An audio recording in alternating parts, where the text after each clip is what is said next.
मेरे दोस्तों नमस्कार, कैसे हैं? उम्मीद करते हैं आप काफ़ी अच्छे होंगे, स्वस्थ होंगे और पढ़ रहे होंगे।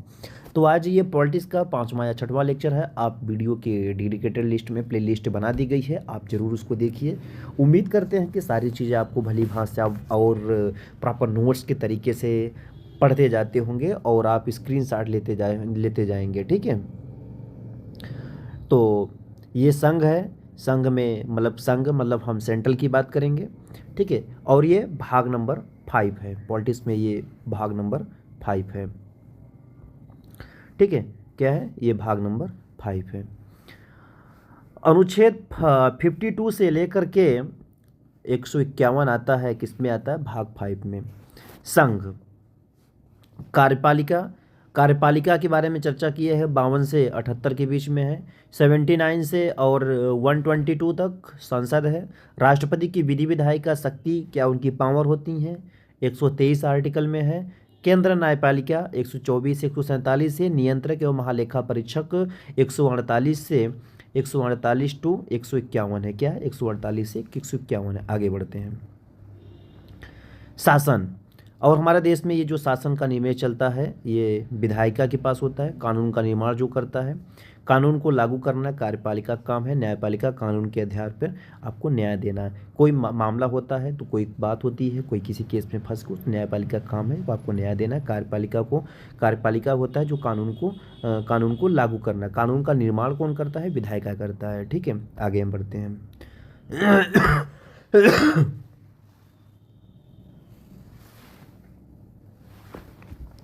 कार्यपालिका क्या है? कार्यपालिका राष्ट्रपति होता है कार्यपालिका में, उपराष्ट्रपति होता है, पीएम सीएम होता है जो प्राइम मिनिस्टर और चीफ मिनिस्टर होते हैं। महान्यायवादी आता है किसके अंतर्गत? कार्यपालिका के अंतर्गत आते हैं। आगे हम बढ़ते हैं। अनुच्छेद, देखिए अब हम बात करते हैं राष्ट्रपति के बारे में। क्या बातें हैं? राष्ट्रपति के बारे में। राष्ट्रपति, ठीक है। राष्ट्रपति के बारे में, ठीक है। आर्टिकल नंबर 52 में कहता है भारत का एक राष्ट्रपति होगा वह संघ मतलब केंद्र, ध्यान देना, संघ की कार्यपालिका का अध्यक्ष होगा। संघ के कार्यपालिका का अध्यक्ष कौन होता है? भारत का राष्ट्रपति होता है। और आपको ये भी पता होना चाहिए कि वर्तमान समय में भारत का राष्ट्रपति कौन है। वर्तमान समय में भारत का राष्ट्रपति कौन है, इसके बारे में आप कमेंट बॉक्स में हमें ज़रूर बताइएगा, ठीक है। राष्ट्रपति को ही राष्ट्राध्यक्ष कहते हैं। राष्ट्रपति मतलब राष्ट्राध्यक्ष, अपने देश का अध्यक्ष होता है। यह भारत का पहला नागरिक माना जाता है। क्या माना जाता है? भारत का पहला नागरिक माना जाता है। कौन माना जाता है? कौन माना जाता है भारत का पहला नागरिक? राष्ट्रपति को ही माना जाता है। अनुच्छेद 53 ये कहता है कि कार्यपालिका की समस्त शक्तियां राष्ट्रपति में केंद्रित होती हैं। कार्यपालिका की समस्त शक्तियां राष्ट्रपति में केंद्रित होती हैं। यह सेनाओं का प्रमुख अध्यक्ष होता है, जैसे जल सेना, थल सेना, वायु सेना। जल सैनिक, थल सेना जमीन वाले, वायु वाले पानी वाले, इनका सबका क्या होता है? अध्यक्ष होता है। देश का प्रमुख होता है, नाम मात्र मुखिया होता है, ठीक है। और वास्तविक मुखिया पीएम होता है। देखिए जो वास्तविक मुखिया होता है, देखो मुखिया तो होता है, कौन होता है? राष्ट्रपति होता है। यह नाम मात्र होता है, लेकिन जो सारा काम होता है देश का प्रति, ये पीएम जी करते हैं, जैसे हमारे देश के प्रधानमंत्री श्री नरेंद्र मोदी जी हैं, ठीक है। ठीक है, वास्तविक मुखिया पीएम होता है। अनुच्छेद 54 क्या कहता है? राष्ट्रपति का निर्वाचन एक निर्वाचन मंडल द्वारा चुने जाते हैं। इसमें निर्वाचन मतलब 54 हम कहते हैं चुनाव, इसका इलेक्शन ये भी हम बोल सकते हैं। निर्वाचन में पीएम होता है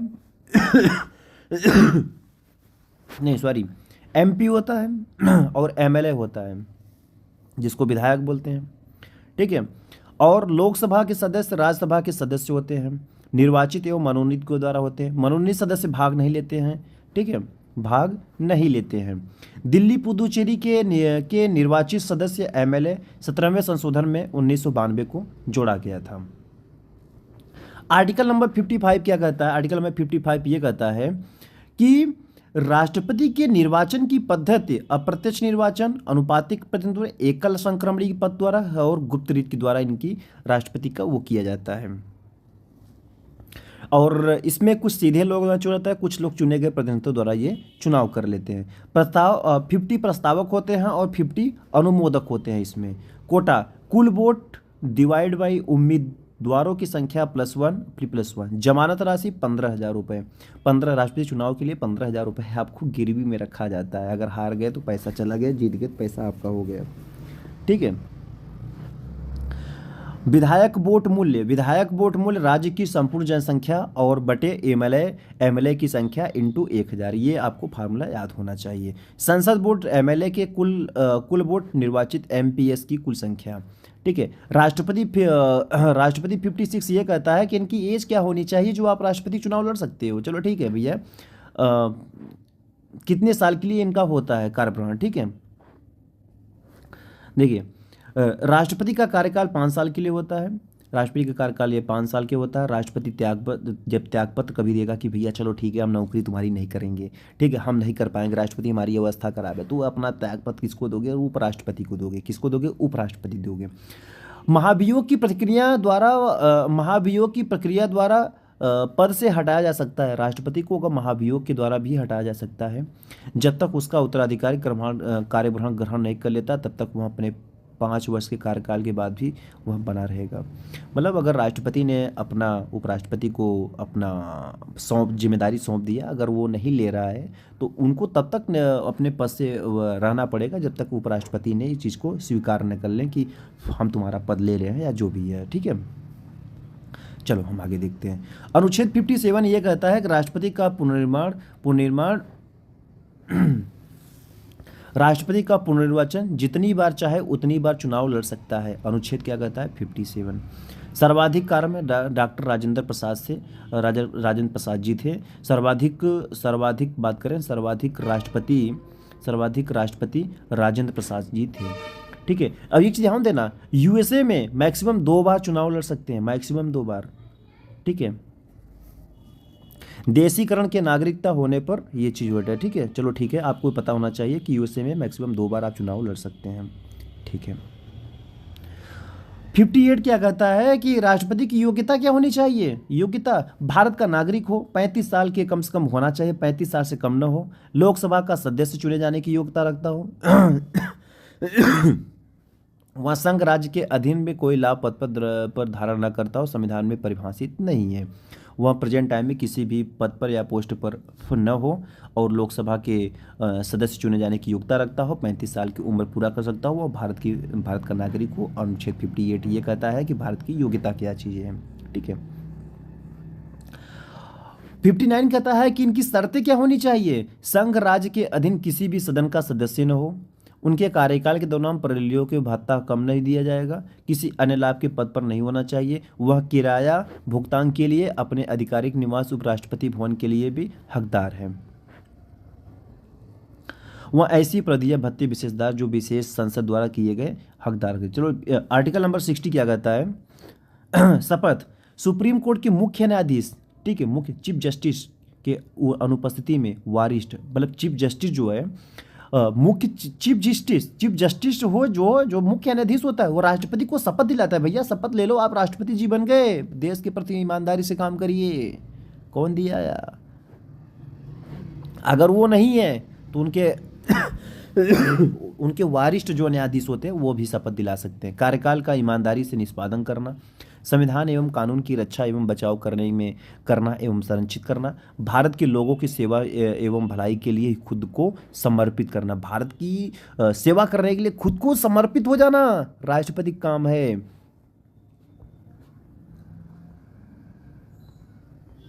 अनुच्छेद 61 क्या कहता है? अनुच्छेद 61 ये कहता है राष्ट्रपति पर महाभियोग संविधान में परिभाषित नहीं किया गया है कि हम राष्ट्रपति को किसी महाभियोग द्वारा हटाया जा सकते हैं, लेकिन संसद के महाभियोग लाने के पहले, जैसे अगर राष्ट्रपति को हटाना है तो एक काम करना, महाभियोग लाना, प्रस्ताव पारित करना, 14 दिन पहले राष्ट्रपति को सूचना दे देना कि आपको इस कारण की वजह से हम आपके ऊपर महाभियोग करके आपको पद से हम वंचित कर सकते हैं।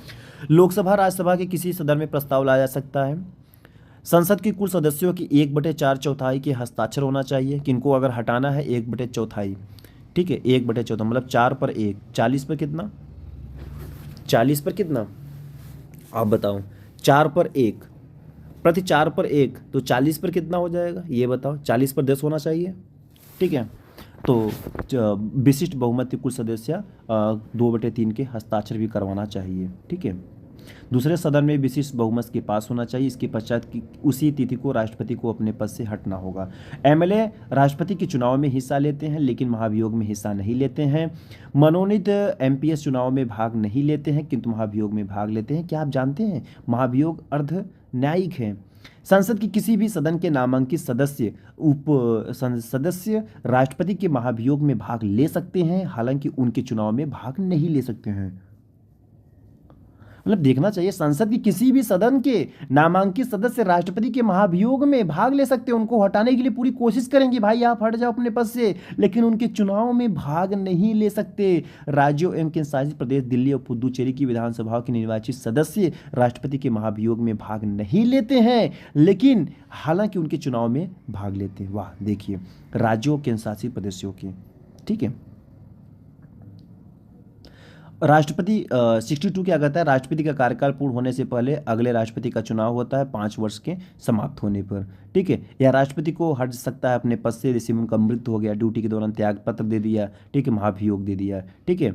अधिकतम 6 महीने के अंदर राष्ट्रपति के चुनाव फिर होंगे, अधिकतम 6 महीने के अंदर आपका चुनाव करवा दिया जाएगा, ठीक है। उपराष्ट्रपति अगर अपने पद पर नहीं रहता है, अगर नहीं राष्ट्रपति ने अपने पद का त्यागपत्र उपराष्ट्रपति को दिया, अगर वो नहीं है तो वरिष्ठ न्यायाधीश और मुख्य न्यायाधीश अपने देश को संभालेंगे। राष्ट्रपति के पद पर उनकी मृत्यु, त्यागपत्र या निष्कासन किसी अन्य कारण से हुई है, रिक्ति को भरने के लिए चुनाव की रिक्तियों की मतलब कुल मिला के 6 महीने से अधिक की बात का नहीं हो, 6 महीने के अंदर आपका पद को ग्रहण कर लिया जाएगा। राष्ट्रपति के पद की समाप्ति के कारण हुई रिक्ति को भरने के लिए चुनाव का कार्यकाल समाप्ति के पहले किया जाएगा, ठीक है। देखिए अब यहाँ पर ट्रिक हमारे पास है, देखो अब हमारे पास ट्रिक ये है,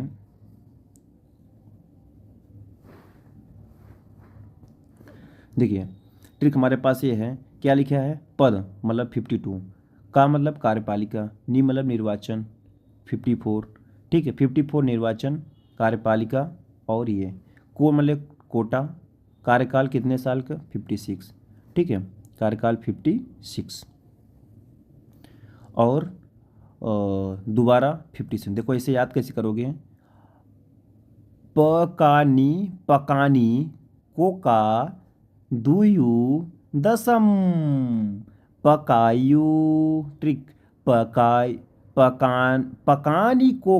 पकानी कोको दुयु दसम, ये ट्रिक है। आप इसको अच्छे से याद कर लेंगे तो आपको बहुत अच्छे समझ में आएगा। उम्मीद करते हैं कि सारी चीज़ें आपको बहुत अच्छा होगा, लेकिन आप बच्चा इसको स्क्रीनशॉट ले लीजिए आप इसकी ट्रिक को, ठीक है। उम्मीद करते हैं सारी चीज़ें भली भांति समझ में आया होगा। तब तक के लिए हम अगले वीडियो में आपसे फिर मिलेंगे, तब तक के लिए नमस्कार।